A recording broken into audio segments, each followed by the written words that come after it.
Most of you aren't subscribed. Make sure to subscribe, as it helps out the channel. Without further ado, following a long black-haired girl, we see her wake up and prepare for school, heading out as to not be late for school. Having flashbacks of being swarmed by paparazzi, she's greeted by her butler, who drives the girl to school, but at the same time a mysterious car follows them.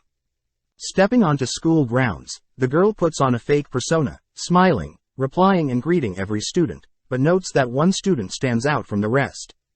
Greeting Kahano, the girl notes how she despises him, being average in terms of looks and grades, but worst shows no interest towards her. With Kahano calling the girl Nishimura, the girl states that it isn't her name, prompting Kahano to reply that he only takes note of important people, apologizing as he was up all night. Having sat next to her for 3 months, Kahano still calls the girl wrong names, but the girl reiterates that her name is Akane Nishino, but Kahano clearly doesn't care, continuing to call her by different names. Realizing that Kahano never actually looked at her the entire time whilst they were conversing, Akane is suddenly pulled away by classmates, all adoring and complimenting her looks and talent. It's revealed that Akane had a massive scandal when she was younger, leaving several mental scars, and this was what led to her putting up barriers from others, hence her fake persona.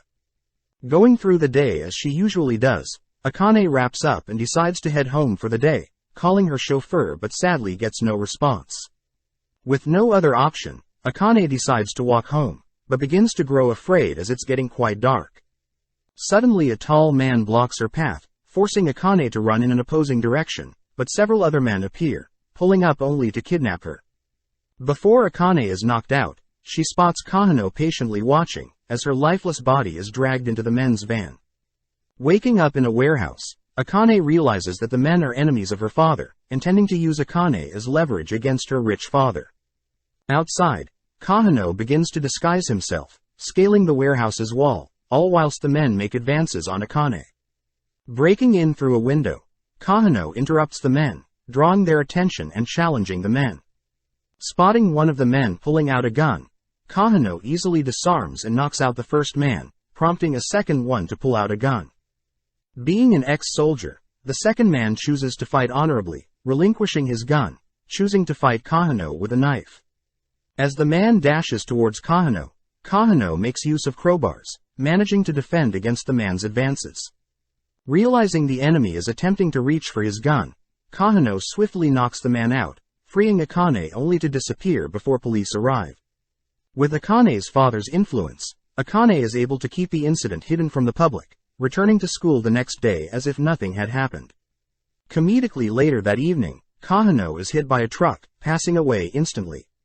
Having always chased after getting stronger, Kahano was always thought of being a side character, even purposely not standing out at school, but secretly put in huge amounts of effort into fighting and training when he was alone. Having been reincarnated and given a second chance, we see Kahano narrate how he is now surrounded by gorgeous women, all under his command.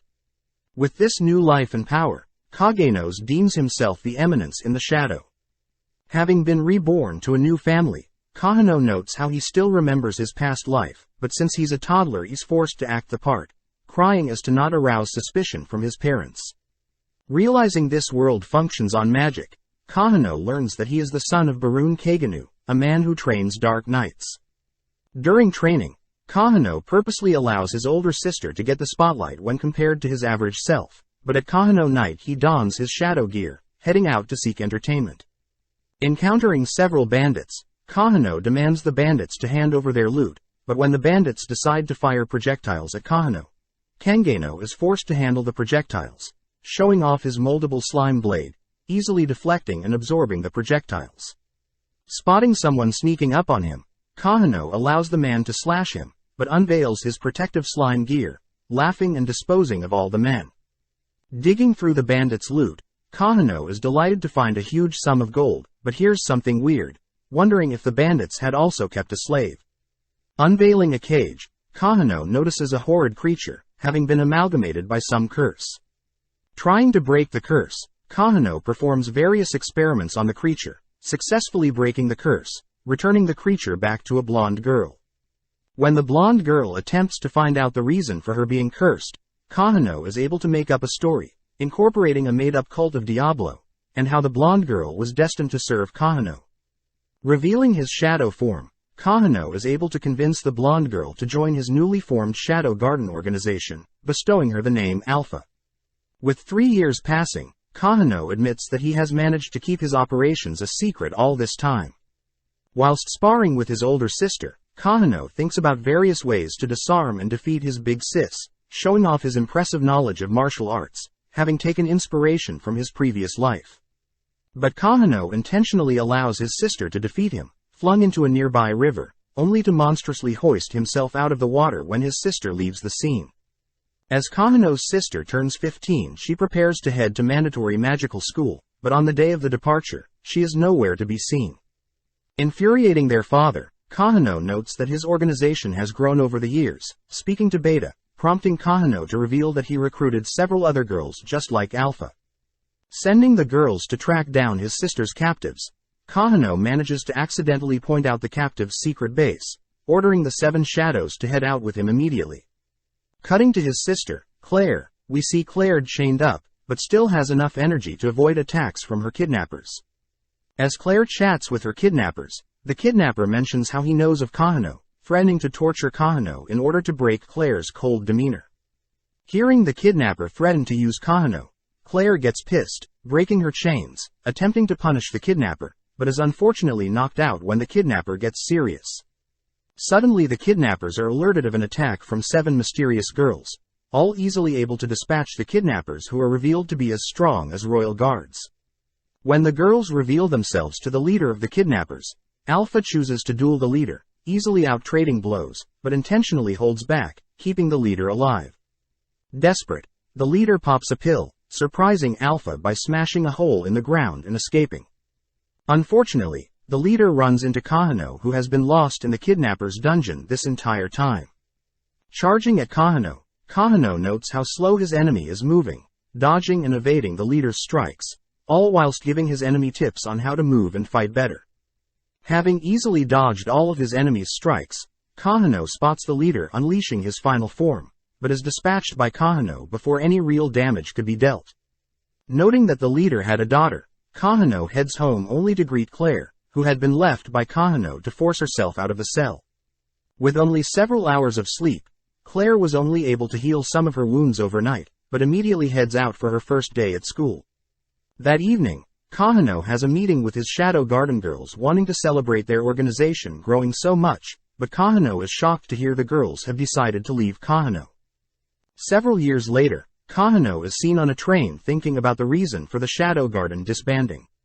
Apparently, the girls had all decided that it was about time they all grew up, and so they decided to leave Kahano. Just like in his previous life, Kahano noted how everyone around him grew out of believing in magic and heroes, but Kahano never stopped believing, revealing that he was the one who jumped in front of a truck, and got himself reincarnated. Having turned 15 years old, Kahano has decided to enroll at the same academy as his sister, the Midgar Academy for Dark Knights. Even at school, Kahano has perfected the art of blending in, picking out friends that don't stand out, nor have any outstanding traits. One day, Kahano and his mates are forced to cram into the train set to arrive at campus. Kahano and his 2 buddies envy the more prestigious and talented nobles, as they are allowed to live on campus, whereas the rest of the students must live elsewhere and commute to campus.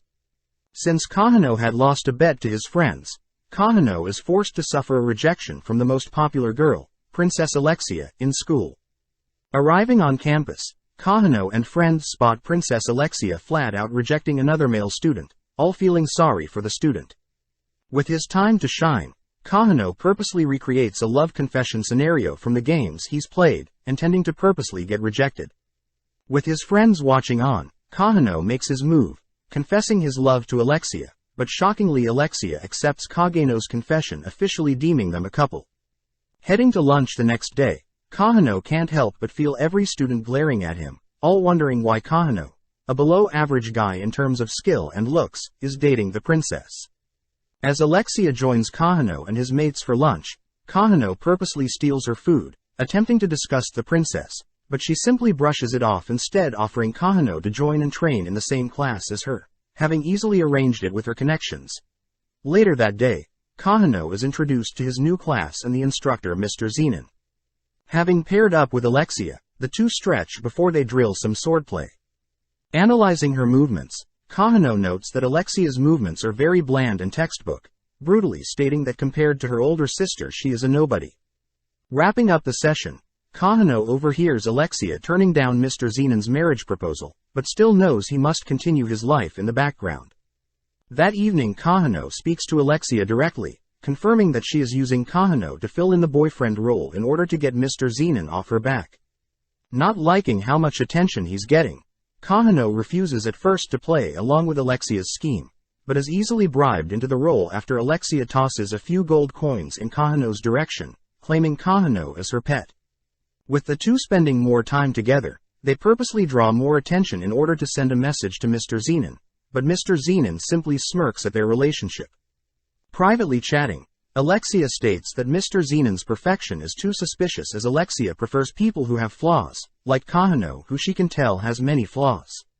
With 2 weeks passing, the two ride the train together, all whilst Alexia talks about her older sister Iris, and how compared to her, Alexia is considered ordinary.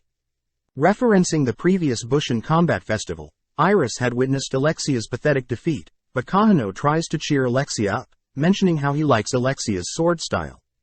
Refusing to elaborate on his opinion, Kahano annoys Alexia who storms off, leaving Kahano all alone. The next day, his friends attempt to find out how deep Kahano and Alexia's relationship is, but Kahano states that nothing too interesting happened, continuing to head to school. Right as Kahano and his mates arrive at school, Mr. Zenon and several men surround the trio, detaining Kahano for questioning, revealing that Princess Alexia has gone missing, and Kahano is the last known person seen with her. Cutting to Alexia, we see her in a mysterious place, tied up next to a beaten-up creature. Walking in, a mad scientist is excited to obtain royal blood from the princess, but this only disturbs Alexia. Back with Kahano, we see him being tortured, but Kahano thinks about how this is nothing, forcing himself to play along and pretend to be in pain. Back with Alexia, we see huge amounts of blood being drawn from Alexia, but the princess plays it cool, trying to gain intel and figure out the situation. Every so often the mad scientist attacks the creature, making Alexia feel bad for the creature, but suddenly the mad scientist remembers that he needs to feed Alexia. Following Mr. Zenon, we see that he's handing a report on his finding to Iris regarding Princess Alexia's disappearance, prompting Iris to question whether Kahano is even capable of kidnapping the princess, but decides to keep him chained up just in case. With Mr. Zenon promising to protect Iris and not allow what happened to Alexia to happen to Iris, the two overhear Claire making her way to Iris's office, demanding that her little brother Kahano is innocent. When Claire gets too rowdy, an upperclassman is forced to hold Claire back, all whilst Claire demands that Iris let her younger brother go. The entire time, Iris thinks about how distant she has grown with Alexia, unable to figure out the exact reason why they've grown so far apart. Eventually Kahano is freed from interrogation, heading home on the train, but notes that several men are following him. Hopping off the train, Kahano is whispered some words in passing by a mysterious person but continues back to his room nonchalantly. Waiting in his room, Alpha greets her master, noting that it has been a while, happy to see Kahano again. Gifting Kahano some food, she begins to help him get undressed, whilst reporting that the Shadow Garden has grown exponentially, but still fears that they are still nowhere in power compared to the cult of Diablo. Additionally, Alpha states that she believes that the cult is most likely responsible for kidnapping the princess, but asks that Kahano not act until she and the girls are able to confirm this. Before Alpha leaves, she asks for permission to kill the men that tortured her master, but Kahano states that they were only doing their job. As Alpha leaves, she relays a message from one of the girls, stating that Delta really misses Kahano. Cutting to Alexia, we see her completely messed up, barely able to utter words. With Kahano purchasing several props for his room, Kahano styles his room, hoping to impress his Shadow Garden girls when they come to visit. Just then, one of the girls appears to report their findings, impressed by Kahano's new room decorations. Hearing that his Shadow Garden has assembled 114 members to help scout and locate the princess, Kahano informs them that he has something to take care of first. Intercepting the two men that had tortured him, the men admit that they had attempted to frame Kahano for the kidnapping, but Kahano smirks and reveals his true form, instantly killing the men as revenge. Back with Alexia, we see her chatting with the creature, whispering something, right as the mad scientist rushes in, stating that there is a massive search party nearby.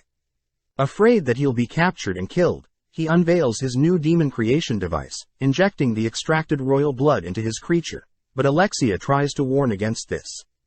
Believing he had created a masterpiece, the mad scientist is instantly killed by the creature, following up by freeing and thanking Alexia, only to begin digging to the surface. As Alexia curses her luck, she picks up a weapon, trying to find an escape through the facility and to safety. Turning a corner, she is greeted by Mr. Zenon, revealed to have funded the mad scientist, hoping to have made use of Alexia's royal blood. Mr. Zenon states that he intends to use the royal blood to gain power, but when Mr. Zenon tells Alexia that he intends on harming her sister Iris as well, Alexia gets pissed. Attempting to strike down Mr. Zenon states that Alexia pales in comparison to her big sister, but when Alexia attempts to copy her sister's skill, she unfortunately is unable to pull it off, losing her weapon. Completely helpless and on her knees, Alexia wonders how she can escape, but right on cue Kahano makes his grand entrance, revealing himself as Shadow. Check out one of our other videos on the screen or in the info card above. Subscribe, like and comment.